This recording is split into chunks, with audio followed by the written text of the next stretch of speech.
de buscar e salvar o que se havia perdido.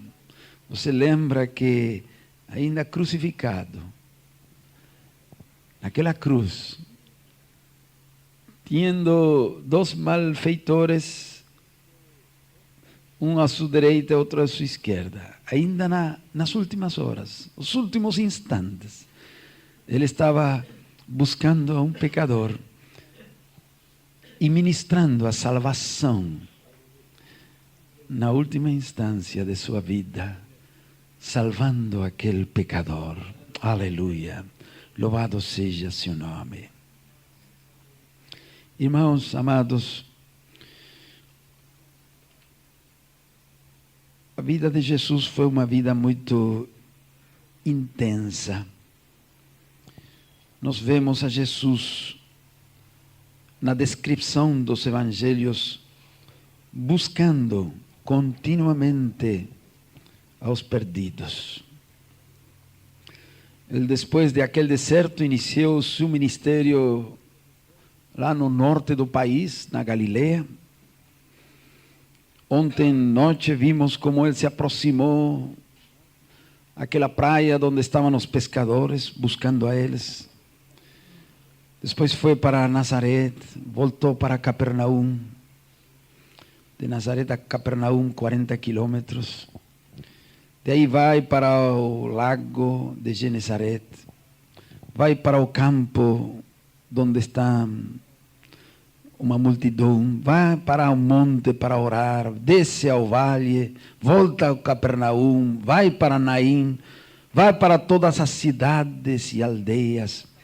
Eu, quando leio os evangelhos, fico impressionado por a intensidade. Vamos abrir um texto que limos ontem, Mateus 9:35. 9:35. E vamos a ler até 38.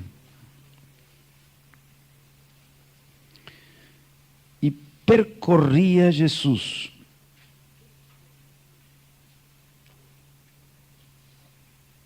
que percorria?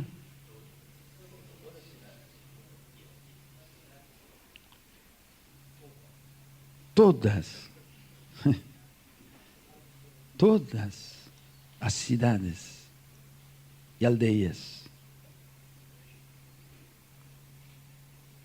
ensinando nas sinagogas, pregando o evangelho do reino e curando todas as enfermidades e moléstias entre o povo. Vendo ele as multidões, tinha grande compaixão delas, porque andavam cansadas e abatidas como ovelhas que não têm pastor. Então disse aos seus discípulos: a seara é realmente grande, mas os ceifeiros são poucos. Rogai, pois, ao Senhor da seara que envie ceifeiros para a sua seara. Por irmãos, eu não sei se podemos dizer que este é um exagero quando diz todas as cidades e aldeias. Eu acho que não. Ele não tinha uma caminhonete, como chama naquela 4 rodas, 4x4, como chama? 4x4? E aquela topografia de Palestina é assim, com muitas subidas e descidas. Não tinha uma fusquinha, nem uma moto.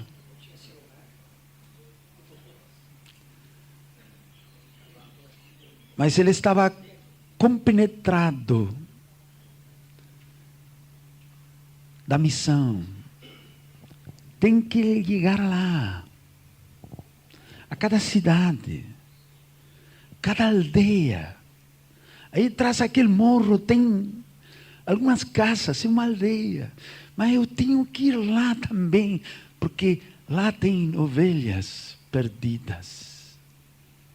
Tem doentes, endemoniados, homens e mulheres perdidos, e o Pai que me enviou ama elas. Eu tenho que ir lá. Jesus estava compenetrado, concentrado em sua missão. Todas as cidades e aldeias percorria.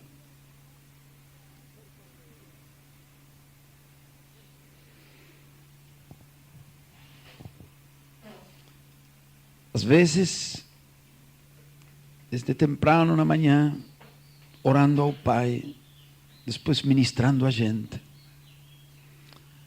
até cair o sol, estava curando, ensinando, pregando intensamente.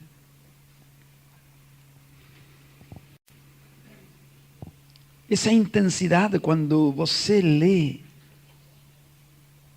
os evangelhos, especialmente os evangelhos sinópticos, Mateus, Marcos e Lucas, vê a Jesus em uma atividade tão intensa, pregando, ensinando, curando, expulsando demônios, chamando os homens, explicando a doutrina, fazendo discípulos, percorrendo as cidades e aldeias, repreendendo aos fariseus, instruindo aos discípulos, escolhendo, orando, jejuando, fazendo milagres, ressuscitando mortos, multiplicando o pão, abençoando os ninhos. E você fica, mas em 3 anos ele fez tanta coisa. Eu fico envergonhado ao ver a intensidade do ministério de Jesus. E se você lê só os evangelhos sinópticos, poderia ficar com uma impressão errada. Graças a Deus, porque temos o Evangelho de João. Vou explicar. Os sinópticos parecem mais fotografias ou uma filmagem, uma filmação, vendo as atividades, a intensidade de ministério de Jesus, percorrendo todas as cidades e aldeias.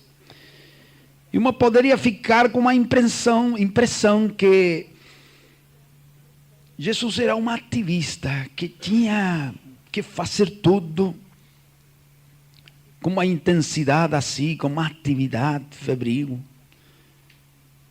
Mas quando lemos o Evangelho de João, o Evangelho de João já parece mais que uma fotografia, uma radiografia, mostrando a parte invisível do ministério de Jesus. E aí encontramos o equilíbrio. Vamos a ver, João capítulo 5.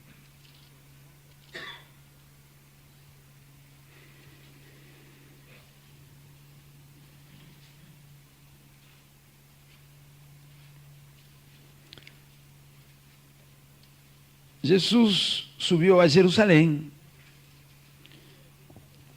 a festa dos judeus. E aí em Jerusalém, próximo à Porta das Ovelhas, tem um tanque chamado em hebraico Betesda, o qual tinha 5 pavilhões. Vocês conhecem a história. Jesus entrou lá, tinha lá um monte de enfermos, doentes, postrados, aguardando aquele movimento das águas, que um anjo descia e revolvia as águas, e o primeiro em entrar nas águas era curado. Que espetáculo aí! Jesus entrou àquele local. Quanta necessidade! Quantos enfermos! Mas chamou a atenção a ele um homem paralítico, deitado lá, sozinho. Como faria esse homem paralítico sozinho para pular as águas primeiro, com todo aquele monte de gente lá? Jesus se aproximou a ele. Alguma coisa levou a ele, a esse homem, e fez uma pergunta ridícula. Você quer ser curado? Óbvio, não?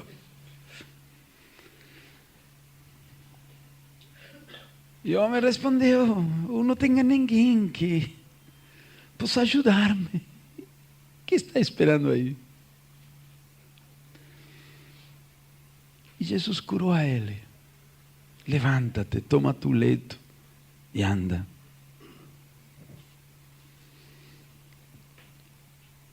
Aí os fariseus ficaram bravos, porque era dia sábado. E este homem, vê, o religioso não consegue fazer nada, mas sim consegue julgar, criticar, proibir.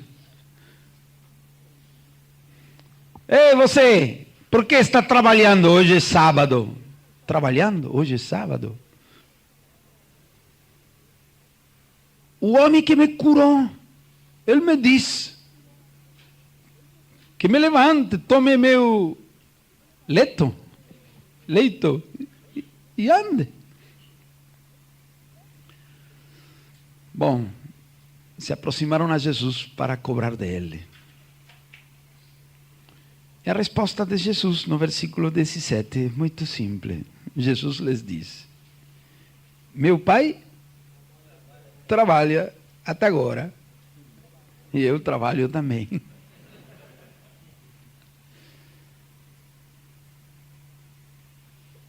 Aí está revelando o segredo, Jesus, de seu ministério. Um como pai, quando o pai trabalha, eu trabalho. E esclarece mais no versículo 19, quando diz, Jesus responde-lhes: em verdade vos digo, que o filho, por si mesmo, não pode fazer coisa alguma. Ele só pode fazer o que vê o pai fazendo. Porque tudo o que o pai faz, o filho faz igualmente. João está mostrando a intimidade, a interioridade deste ministério. O pai tão ligado, unido, comunicado, dependente do pai, que quando o pai trabalha, ele trabalha. O motor de ele não estava nele, estava no pai que morava nele. E Jesus, por que não curou a todos aqueles enfermos de aquele lugar?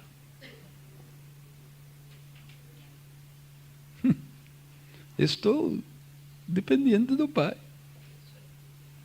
Meu pai trabalha, eu trabalho. Porque o filho não pode fazer nada por si mesmo. Ele só pode fazer o que vê pai fazendo. Porque tudo o que pai faz, o filho faz igualmente. Versículo 20. Porque o pai ama o filho. Ele lhe mostra tudo o que faz. Ele mostrará maiores obras do que estas para que vos maravilheis. Amém? Essa unidade com o Pai, essa dependência com o Pai. Versículo 30. Eu não posso fazer quê? Quê? Você está lindo?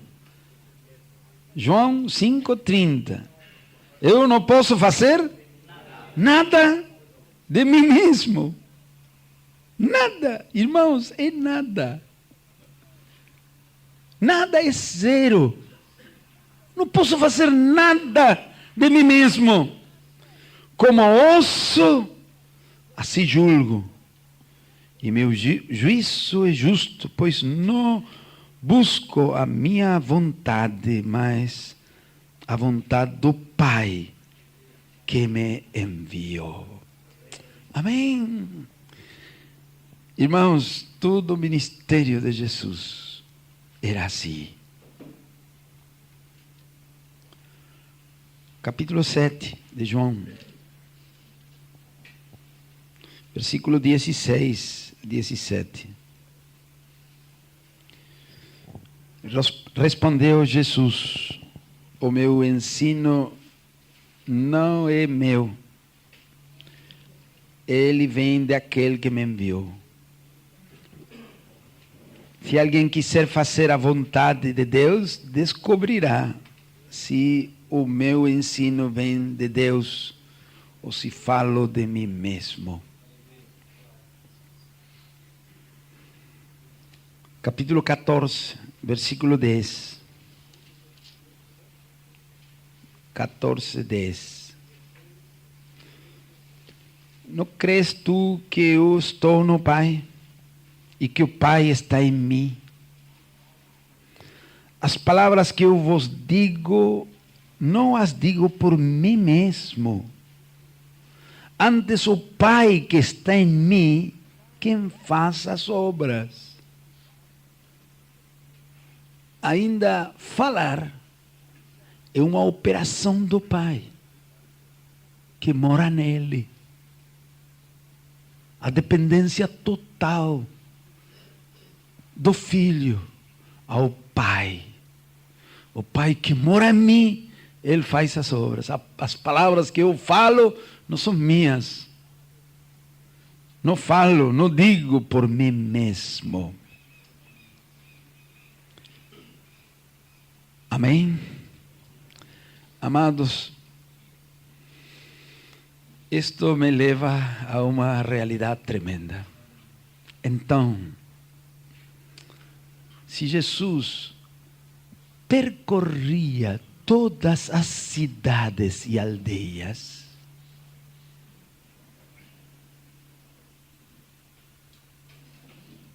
não era uma coisa que ele fazia de si mesmo. Era o Pai. Que amor! O Pai que mandou a ele, que estava nele. Era o Pai que tinha desejo de chegar a cada cidade, a cada aldeia, a cada casa, a cada família, a cada indivíduo. Era o Pai que queria chegar a cada um deles. Amém?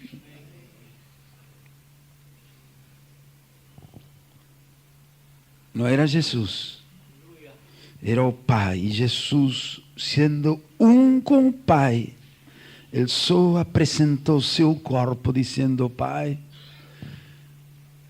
sacrifício e ofrenda não quisiste, mas me preparaste um corpo. Venho, Pai, para fazer tua vontade. Minha comida é fazer a vontade de aquele que me enviou. Amém? Irmãos, o Pai tem a capacidade de ver ao mesmo tempo tudo. Todas as cidades, todas as nações, todas as aldeias, todas as casas, todas as famílias, toda a necessidade. E o Pai ama a todos. Ele não quer que ninguém pereça. Amém? Amém? E através de um corpo, de seu Filho, totalmente entregado ao Pai, o Pai achou um corpo físico, totalmente entregado a Ele, para fazer sua vontade. Nós temos em espanhol uma expressão, um dito, que quizá em português também tem o mesmo. Nós dizemos: olho que não vê, coração que não sente. Vocês têm também? Isso. Nós somos limitados. Nossos olhos veem pouco, aí onde estamos. Mas o Pai vê tudo, ao mesmo tempo. Imagina o que o Pai sente ao ver este mundo, esta nação, as nações onde estamos, a cidade, as famílias, outros continentes, milhões de pessoas perdidas. Você pode imaginar o que o Pai sente ao ver tudo. Por isso, Jesus, unido ao Pai, podia levar seu reino, as boas novas do reino de Deus, do reinar de Deus, a todas aquelas cidades, aldeias, a todas aquelas pessoas. Amém? Voltamos para Mateus 9, 35.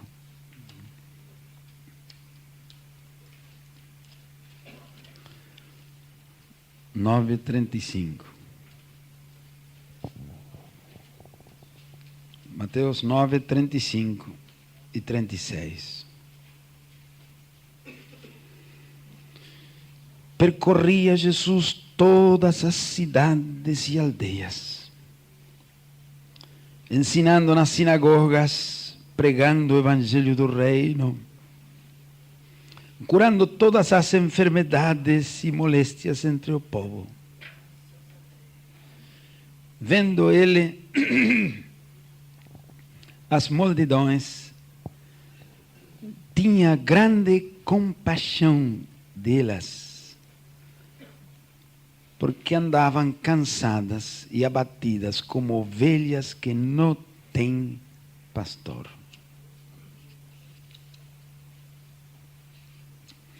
Aqui temos uma expressão que eu gostaria de esclarecer.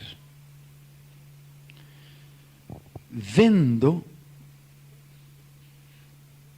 ele as multidões, tinha grande compaixão. Confirma nosso dito, não? Olho que vê, coração que sente. É bom percorrer. É bom sair de nosso circuito habitual. Ir além daquilo que estamos acostumados. Porque às vezes, percorrendo sempre os mesmos caminhos, o mesmo circuito que estamos acostumados, corremos o risco. Quando vamos além daquilo que estamos acostumados, somos surpreendidos, impactados e voltamos com um sentimento novo. Assim acontece cada verão. Na Argentina temos campamentos ou feiras de serviço ou jornadas missionárias, chamamos assim. E por 10 dias, 15 dias, a mocidade se organiza com pastores, vão a diferentes cidades do interior para fazer allí um trabalho integral, um trabalho social, evangelístico. E às vezes vão a alguma aldeia pequena lá e pintam a escola, ajudam os carentes, fazem obras, distribuem alimentos, pregam, trabalham com os meninos. 10 dias, 15 dias aí. Aquela mocidade da igreja, quando voltam diferentes. Porque entraram em contato com a necessidade. Viram com seus olhos, sentiram uma compaixão. É bom essa experiência. Eu lembro quando eu fiz, quando era moço, uma viagem assim, usamos também nossas férias, 33 dias, 3 jovens, pegamos um carro, um Ford, lembro, 35, eu tinha 20 anos, um Ford de aqueles, motor motor 8, V8. Fizemos assim uma volta muito grande, quase 7.000 quilômetros no interior. Em 33 dias evangelizamos 55 cidades e povos, aldeias. Evangelizamos toda a Argentina.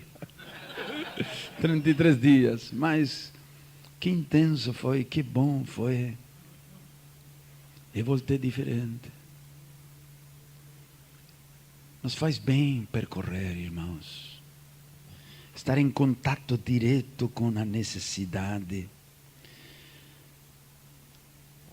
Irmãos, esta palavra tinha grande compaixão. Em verdade, no idioma grego, esta é uma palavra. Tinha grande compaixão. Uma palavra um pouco longa e complicada de pronunciar. Eu não sei se eu consigo pronunciar bem, mas mais ou menos é assim. Splagnisomai. Splagnisomai. Em grego. É uma palavra longa, uma palavra composta. Splagnisomai. Traduzido, ter compaixão. Grande compaixão. Agora, a raiz desta palavra é splagna. E significa entranhas. Porque antigamente pensavam que as entranhas, vísceras, dizem vísceras, entranhas, é o assento das emoções. As vísceras abrange tudo: coração, fígado, estômago, intestinos, tudo aquilo que está no interior, esses órgãos, chamavam splagna, as vísceras, as entranhas. Principal, o coração, fígado, estômago, intestinos. E os gregos consideravam o assento das emoções e as paixões, boas e más. E daí vem o verbo splagnisomai, que significa que as entranhas foram sacudidas, movidas. Splagnisomai. O termo ajuda para... Parece onomatopégico, não? Splagnisomai.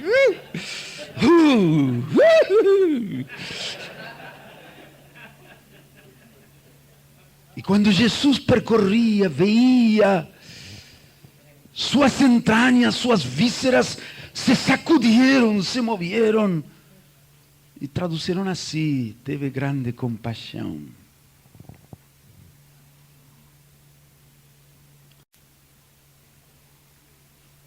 Abra comigo em Lucas capítulo 1, versículo 78.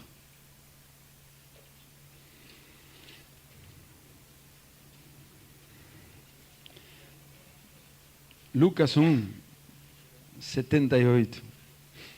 Aqui é Zacarias, pai de João Batista, que quando ele nasceu, depois de 9 meses de mudez, se abriu sua boca e começou profetizando. Um jejum de 9 meses para falar. Abriu a boca bem santificado.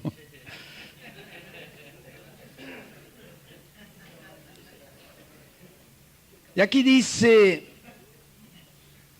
versículo 78, por causa da entranhável misericórdia de nosso Deus, pelo qual o sol nascente das alturas nos visitará, para iluminar os que jazem nas trevas e na sombra da morte, e dirigir os nossos pés pelo caminho da paz. E este texto em grego diz, por causa da splagna de misericórdia. Aqui está traduzido entranhável misericórdia, mas uma tradução assim literal seria por causa das entranhas de misericórdia de nosso Deus. Nosso Deus tem vísceras, tem entranhas. E suas entranhas são, ¿quê? Misericórdia. Ele não tem coração, estômago, fígado, intestinos. Todas suas entranhas são misericórdia. Amém.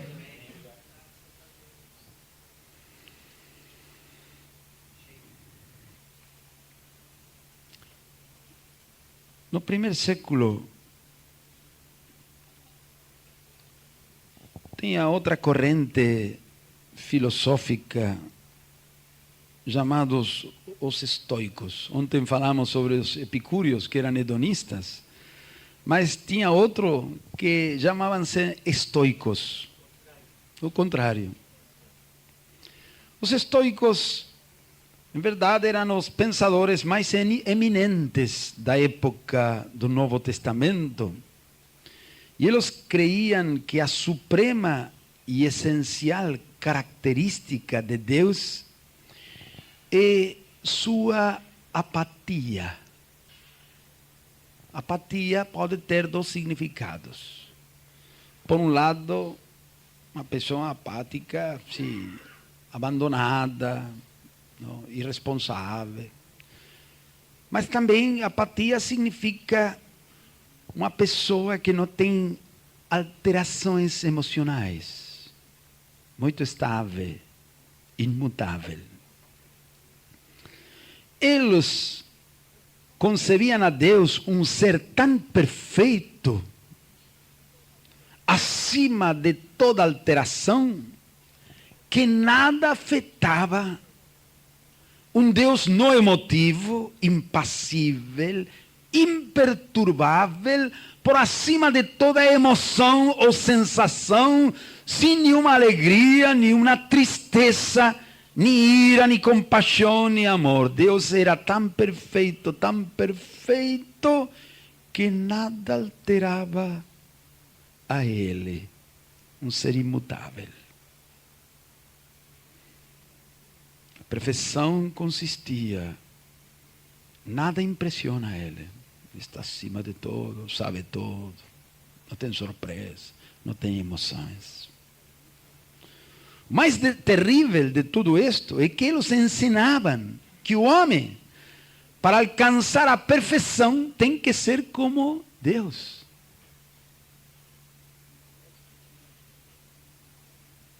Vê o engano? Então você, na medida que você se aperfeiçoa, já não sente nada. Nenhuma emoção, nenhuma alegria. Não há nenhuma notícia que pode alegrar a você. Você não ficaria um menino pulando de alegria. Você se tornaria um homem muito estável emocionalmente. Você pode perder tudo, não se imuta. Você pode ver morrer a seus filhos, você fica impassível. Você pode ver sofrer a seu próximo, não mexe com você, você está sendo aperfeiçoado. Nada importa, nada preocupa. Por isso temos aquela expressão, sofreu estoicamente. Sofreu, sem alterações. Agora, irmãos, esse é o Deus dos estoicos.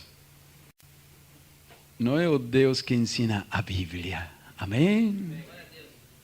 Nosso Deus é amor. E amor é uma emoção intensa. Nosso Deus se alegra, se entristece. Seus sentimentos são sublimes. Quando lemos que Ele tem entranhas. O Deus dos estoicos não tem entranhas. Ou se tem, tem entranhas de plástico, não de carne.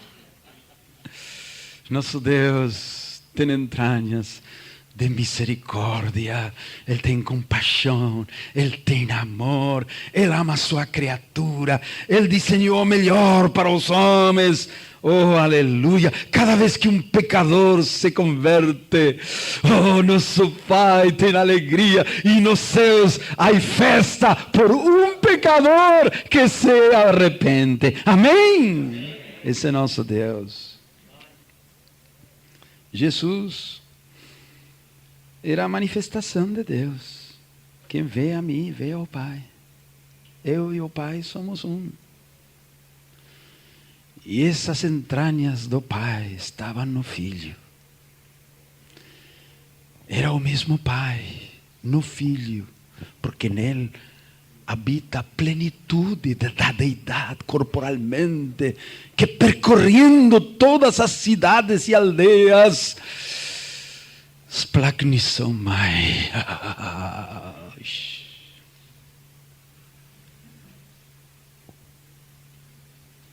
Nós também cremos que a perfeição é chegar a ser como Deus, mas não como o Deus dos estoicos, sino como nosso Deus. Amém?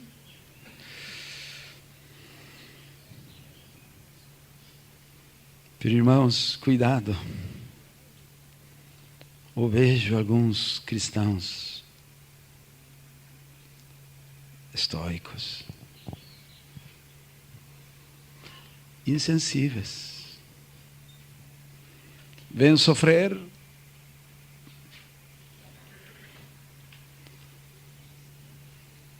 como aquele sacerdote que passou por o caminho e viu um homem aí mal ferido.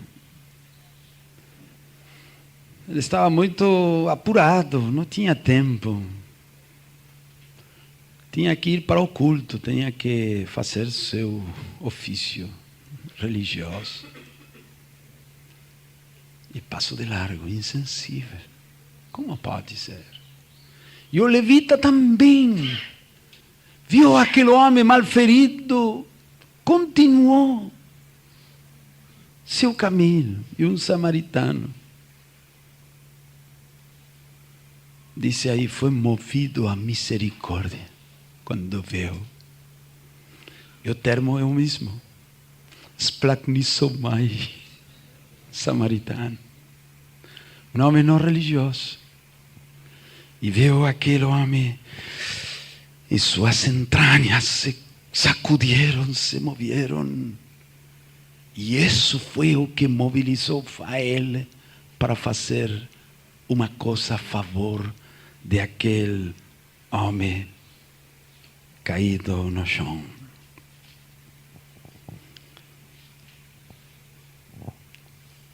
Irmãos, você, as carências são tantas. Temos perto de nós tantos pobres, tantas favelas. Temos tantos lares com problemas, tantos enfermos, tantos endemoniados, tantos meninos na rua. E ante a condição de ovelhas sem pastor, desorientados, à mercê dos lobos, das feras do campo, demônios, principados, potestades, políticos, economistas, todo aí. Hoje, os lares se rompem, os adolescentes se prostituem, os velhinhos são abandonados. Temos muitos, cada dia mais, que não têm família. E o pior de tudo, uma realidade que não se vê com estes olhos, que os pecadores, se morrem sem Cristo, vão para o inferno.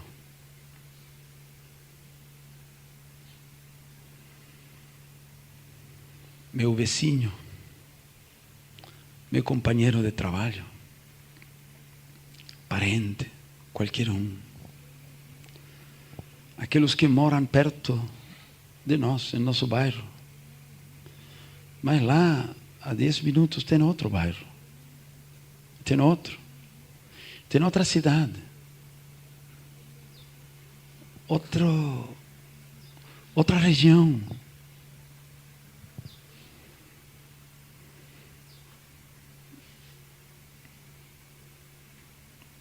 Nos tornamos insensíveis.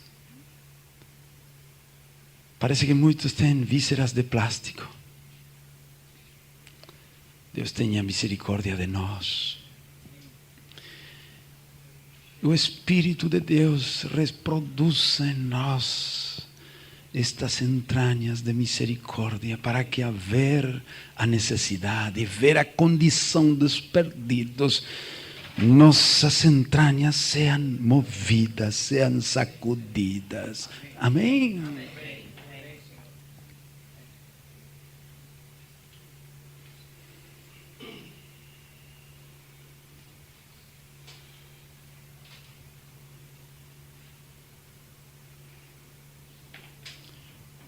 Vendo a multidão, Jesus disse a seus discípulos: tenho compaixão. E por essa compaixão, Jesus fez milagres. Por essa compaixão, orou por obreiros, cefeiros. Por essa compaixão, curou aos enfermos. Se quer ver, Mateus 14:14.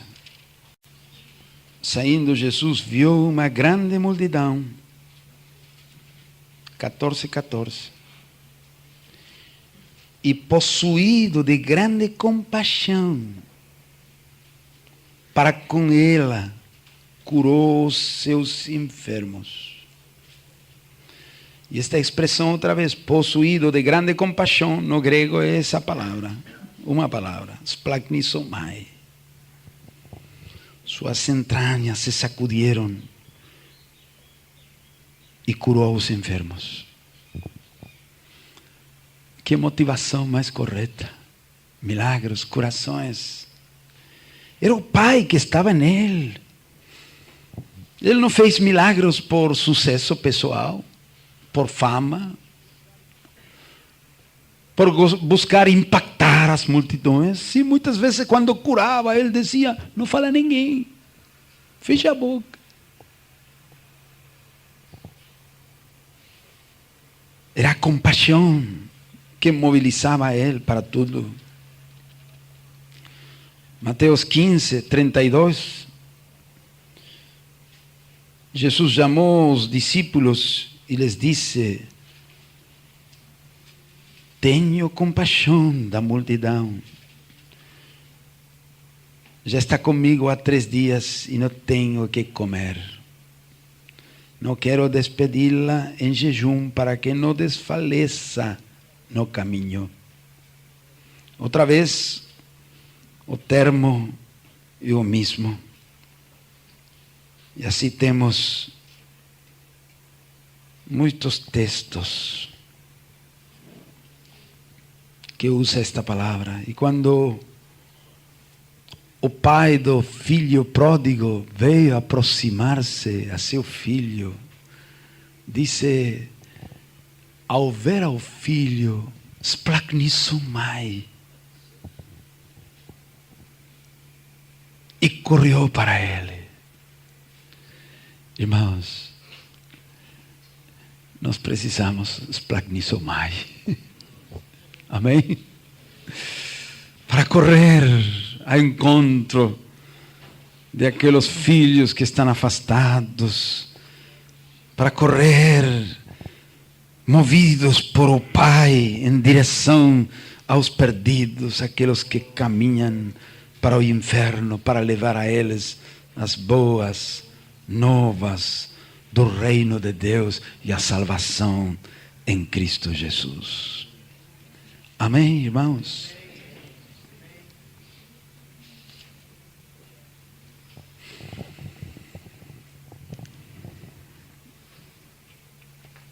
Splagnisomai. Teve compaixão.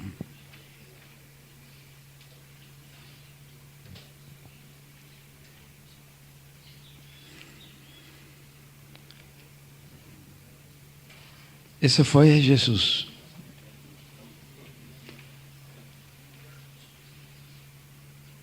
Com um corpo físico, cumprindo uma missão.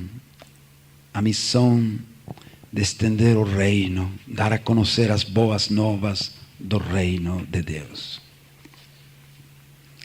Ora, irmãos, Jesus voltou para o céu com o corpo glorificado. E que é a igreja? É o corpo de Cristo. Ele tem hoje um corpo na terra, que é a igreja. O corpo de Cristo. Ele hoje não tem 2 pés, tem muitos. Não tem 2 mãos, tem muitas mãos. Não tem uma boca, tem muitas bocas. E ele hoje tem um corpo para quê? Para o mesmo propósito. Buscar e salvar o que está perdido. Ele hoje tem um corpo. E esse corpo não é para estar assentado em uma cadeira, é um salão que chamam alguns erradamente igreja. Para ouvir e voltar para casa, e voltar à reunião, e ouvir e voltar, e... Não. Ele tem hoje um corpo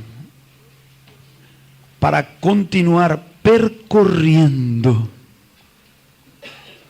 todas as cidades e aldeias. E não somente é uma região como na Palestina, sino no mundo todo.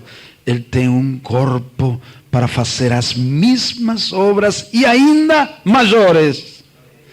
Porque tem um corpo maior e porque ele prometeu que coisas maiores ainda aconteceriam através de seu corpo na terra. Hoje a igreja, corpo de Cristo, é a continuadora de sua missão aqui na terra. Amém?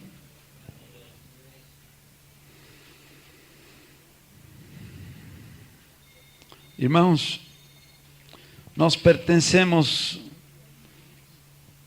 a uma experiência de renovação, somos um movimento de renovação, de restauração.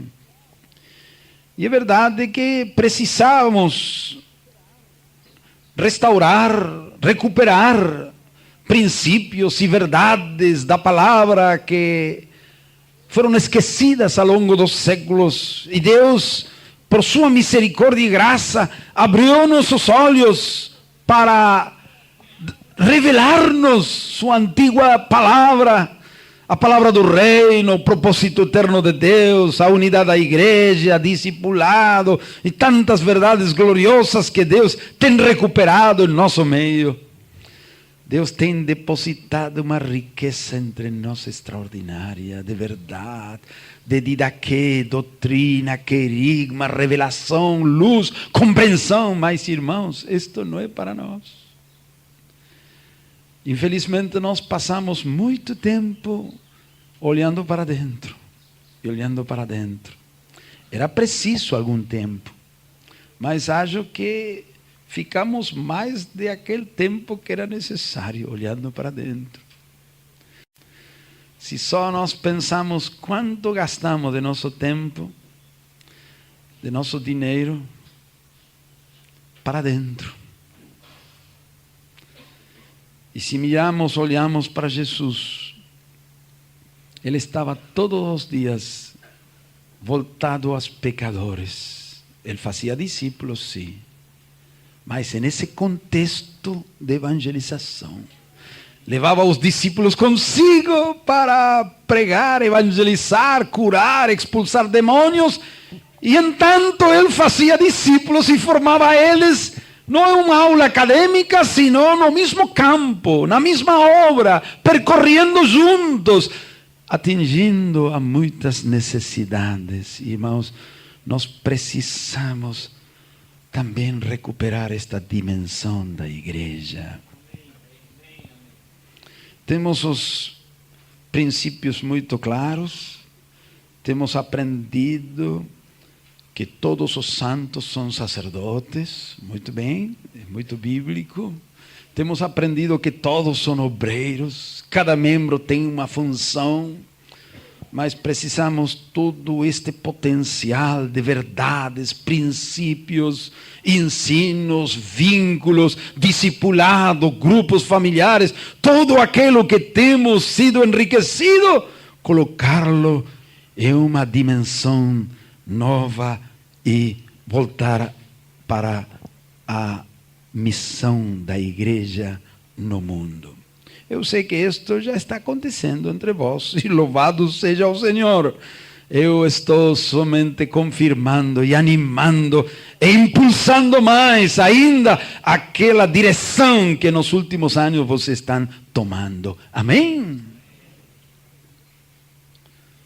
Os apóstolos, profetas, evangelistas, pastores, mestres, são os modelos vivos que Deus coloca na igreja para que com seu exemplo, vida, paixão e obra, ministério, inspirem a toda a igreja a viver totalmente entregados à missão.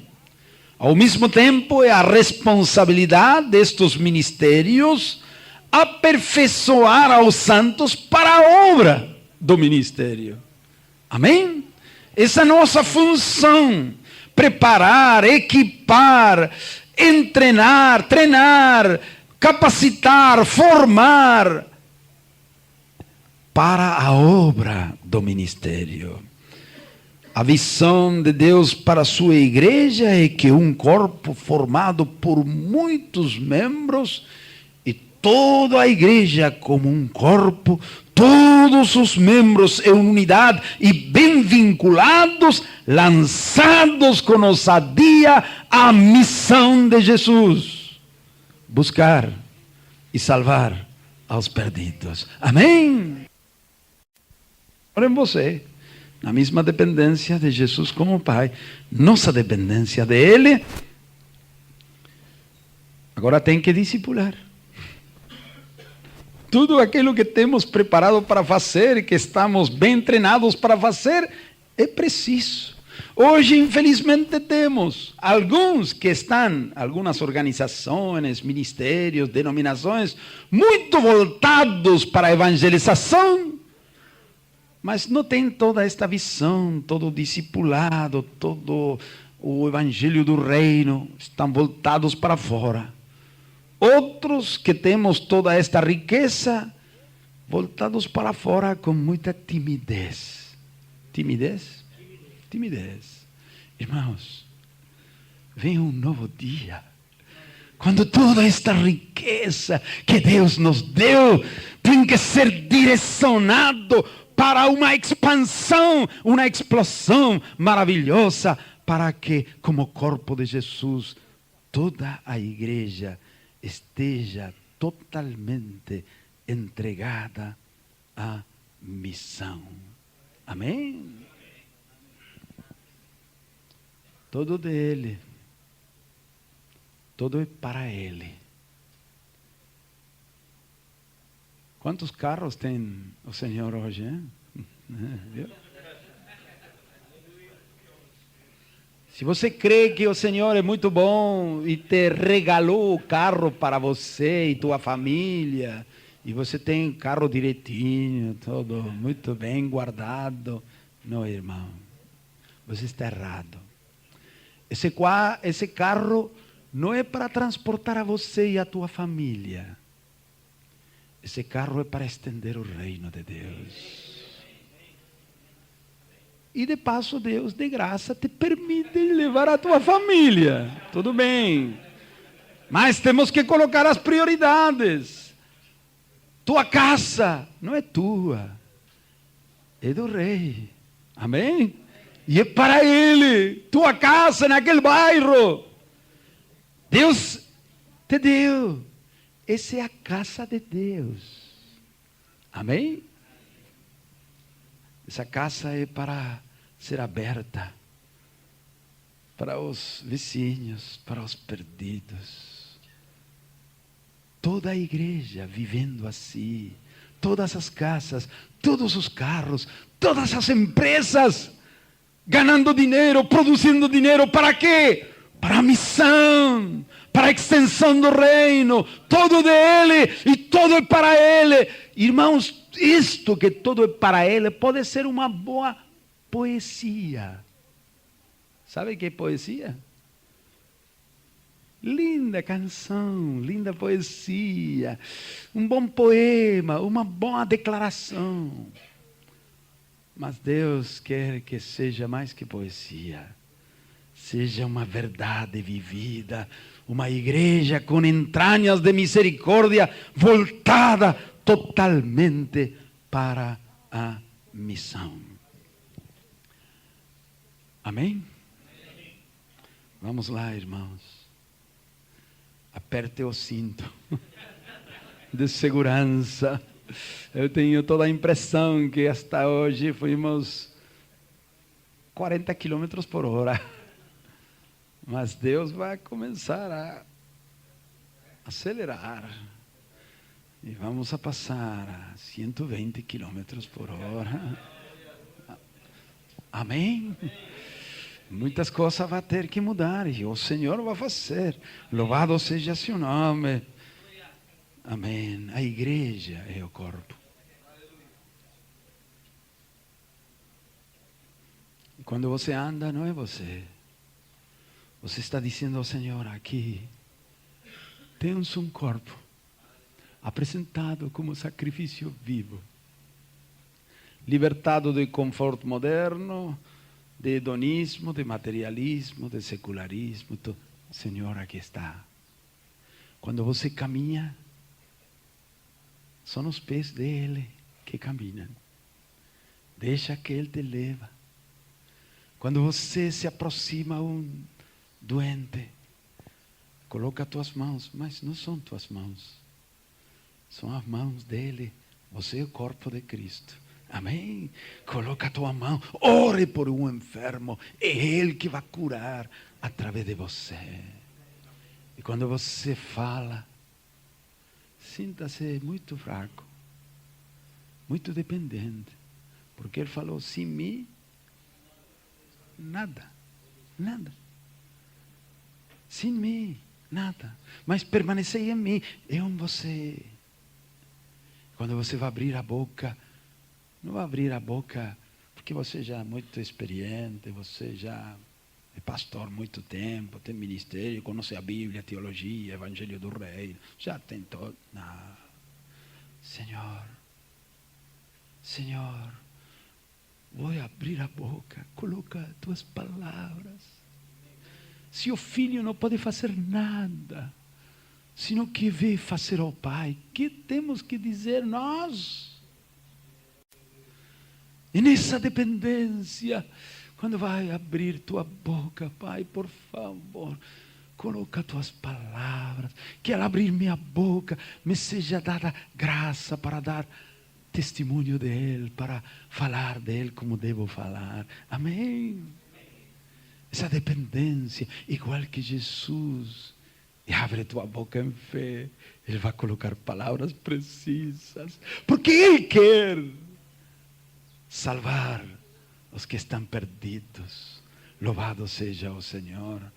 Então são seus pés, são suas mãos, é sua boca, é a face dele. Quando você olha, o Senhor vai olhar através de seus olhos.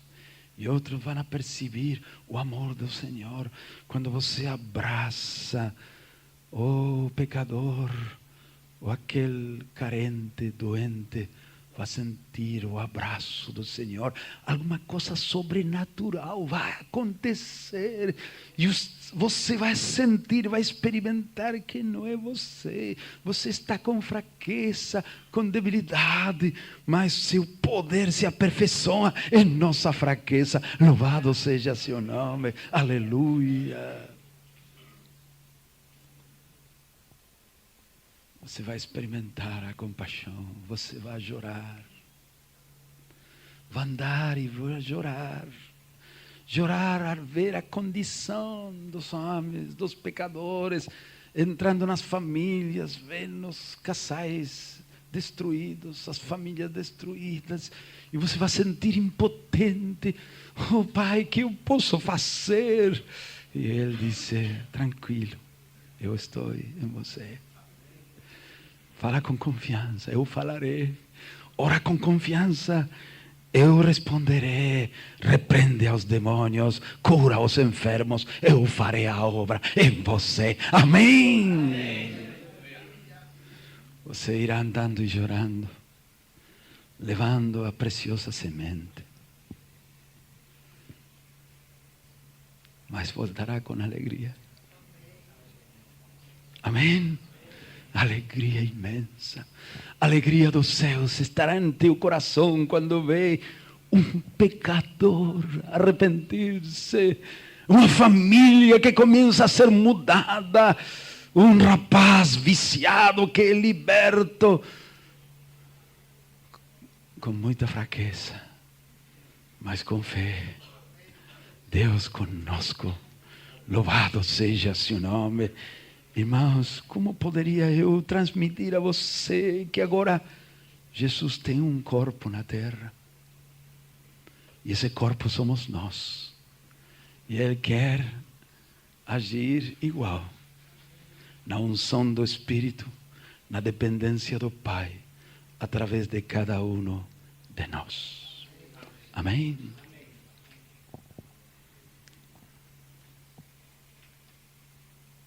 Pai, obrigado.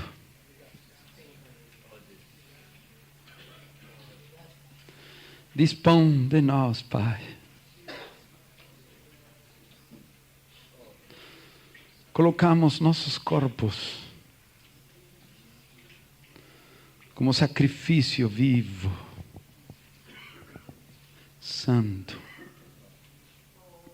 separado, consagrado. Pai, obrigado.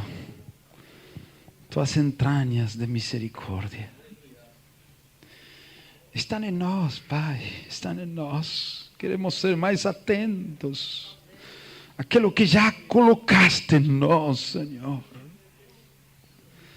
Camina em nós, Pai, camina em nós. Percorre em nós todas as casas, todas as famílias, todas as cidades. Pai, queremos ser o corpo de teu Filho outra vez, outra vez.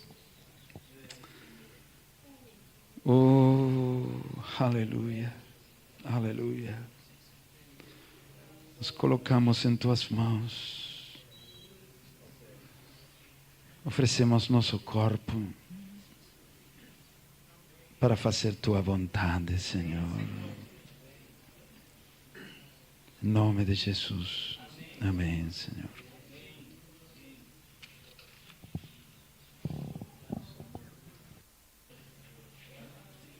Vamos a abrir nossas Bíblias em Salmo 110, versículo 3.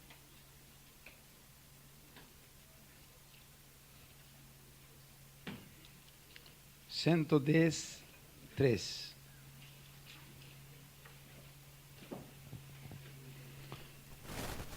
Mas seria bom ler desde o primeiro versículo. Salmo 110. Disse o Senhor a meu Senhor: assenta-te à minha mão direita, de que ponha os teus inimigos por estrado dos teus pés. O Senhor enviará de Sião o cetro de tua fortaleza. Dominarás no meio dos teus inimigos. Amém? Versículo 3. O teu povo se apresentará voluntariamente no dia da tua batalha, ornado com santa majestade. Do seio da alva receberás o orvalho da tua mocidade.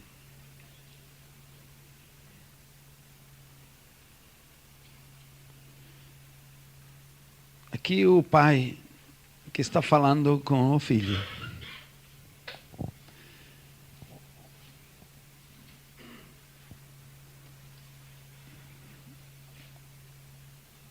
No hebraico dice Jeová ou Javé a meu Adonai.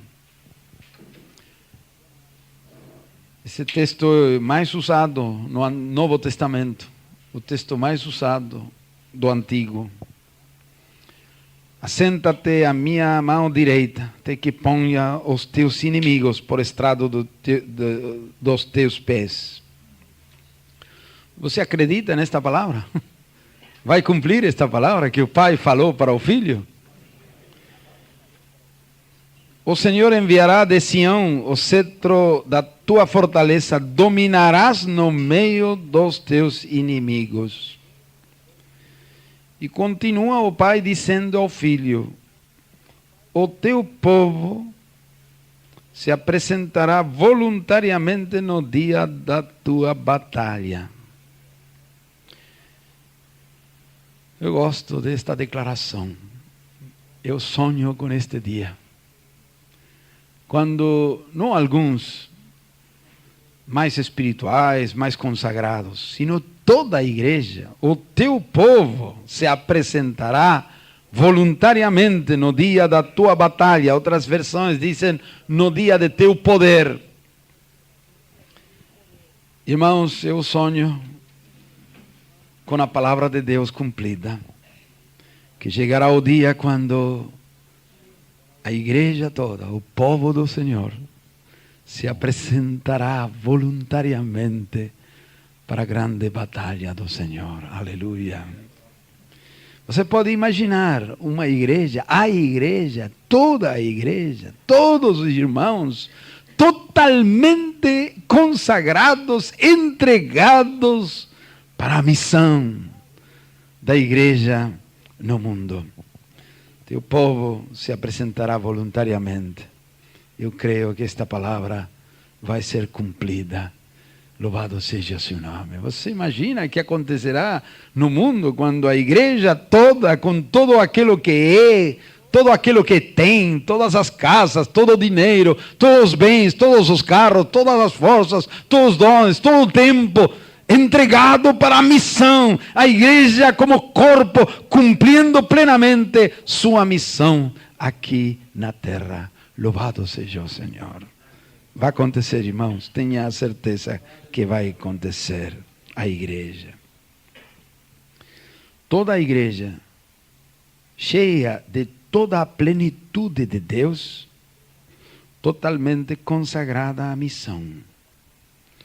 Oh, o mundo será abençoado e haverá grande salvação. É a promessa do Senhor. Ora, hoje nós contemplamos o ministério de Jesus Cristo. Como Ele, compenetrado com o coração do Pai, se entregou totalmente à missão. Eu gostaria de compartilhar com vocês alguns outros exemplos de homens, igrejas entregados à missão. Outro exemplo bíblico que eu gostaria de apresentar é o apóstolo Paulo. Eu acho que este homem Desde o dia de sua conversão, ele compreendeu o propósito, porque quando o Senhor se revelou a ele, falou com ele: instrumento escolhido é você para levar a muitos das trevas para a luz. Mas vou apresentar também, se Deus quiser, alguns exemplos contemporâneos de aquilo que está acontecendo em diferentes partes do mundo, para nossa inspiração. São exemplos que me inspiram, me ajudam e nos ajudam para poder assim ser acordado por o Espírito também através destes exemplos. Vamos primeiro ao apóstolo Paulo. Vamos a Atos capítulo 9.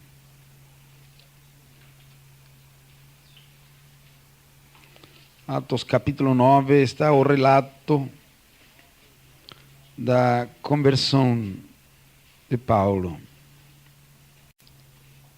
Não vamos a ler todo o relato, solamente o versículo 19 e 20. Depois de ter comido, sentou-se fortalecido. Esteve Saulo alguns dias com os discípulos em Damasco. Principalmente o versículo 20, diz: e logo, nas sinagogas, pregava que Jesus era o Filho de Deus.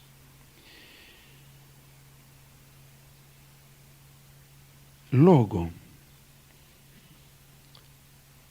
apenas convertiu-se, já iniciou a pregar a Jesus. E aí em Damasco, ele foi para perseguir aos cristãos, e ele apenas se converteu. Aí chegou Ananias e orou por ele, recebeu o Espírito Santo, foi batizado, foi curado de aquela cegueira em seus olhos, recebeu a vista, e logo ele pregava que Jesus era o Filho de Deus.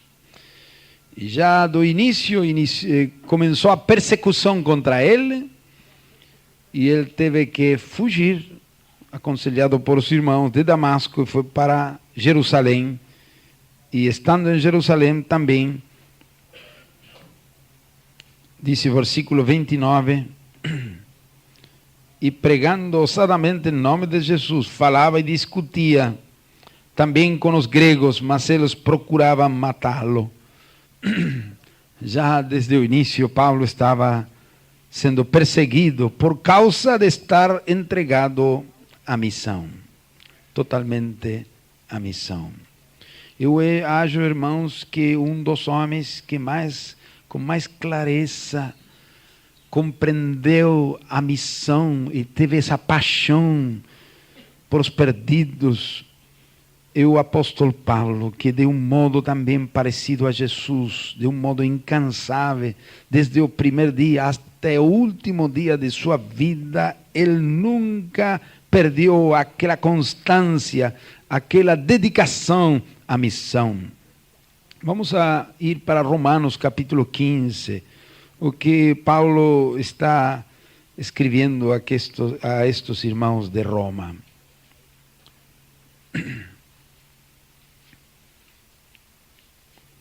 Versículo 15, Romanos 15, 15. Mas, irmãos, em parte vos escrevi mais ousadamente, como para vos trazer outra vez isto à memória, pela graça que por Deus me foi dada, a fim de ser ministro de Cristo Jesus entre os gentios, no sagrado encargo de anunciar o Evangelho de Deus, para que seja agradável a oferta dos gentios, santificada pelo Espírito Santo. De sorte que tenho motivo de gloriar-me em Cristo Jesus, nas coisas que pertencem a Deus. Não ousaria dizer coisa alguma que Cristo por mim não tenha feito. Presta atenção a esta declaração de Paulo. Não ousaria dizer coisa alguma que Cristo por mim não tenha feito. Tudo o que vai dizer foi aquilo que Cristo fez em ele. Para a obediência dos gentios, por palavras e por obras, pelo poder dos sinais e prodígios, no poder do Espírito Santo. De modo que desde Jerusalém e arredores e até o Ilírico tenho pregado o Evangelho de Cristo. Desta maneira, esforcei-me por anunciar o Evangelho, não onde Cristo já fora nomeado, para não edificar sobre fundamento alheio. Antes, como está escrito, aqueles que não foi anunciado o verão, e os que não ouviram o entenderão. Pelo que também muitas vezes tenho sido impedido de ir ter convosco. Mas agora que não tenho mais demora nestas regiões, outras versões dizem, não tenho campo nestas regiões, eu tendo já muitos anos grande desejo de ir visitar-vos. Quando partir para a Espanha, irei ter convosco, pois espero que de passagem vos verei e que para lá seja encaminhado por vós, depois de ter desfrutado um pouco vossa companhia. Que tremenda descrição de um ministério. Desde Jerusalém e arredores até o Lírico, tenho pregado o Evangelho de Cristo. Minha versão espanhola diz, tudo enchi do Evangelho de Cristo. Desde Jerusalém, arredores até o Ilírico. Assim, o Paulo, iniciando em Damasco, foi a Jerusalém, e desde Jerusalém, ele disse, por arredores até o Ilírico. Se lembramos o mapa